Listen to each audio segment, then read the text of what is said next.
So you're one of, if I may say, richest people in the world. And yet it seems that money is simply a side effect of your passions and not an inherent goal. But you're a fascinating person to ask.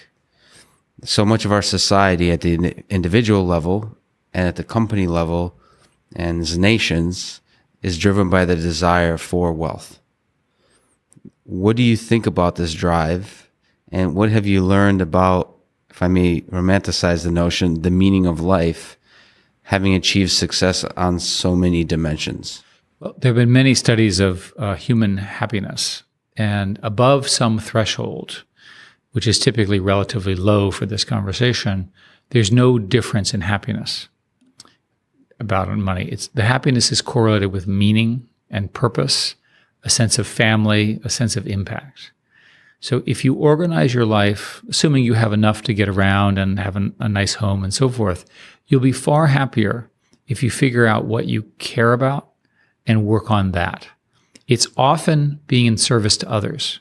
There's a great deal of evidence that people are happiest when they're serving others and not themselves. This goes directly against the sort of press-induced excitement about powerful and wealthy leaders of one kind. And indeed, these are consequential people. But if you are in a situation where you've been very fortunate, as I have, you also have to take that as a responsibility. And you have to basically work both to educate others and give them that opportunity, but also use that wealth to advance human society.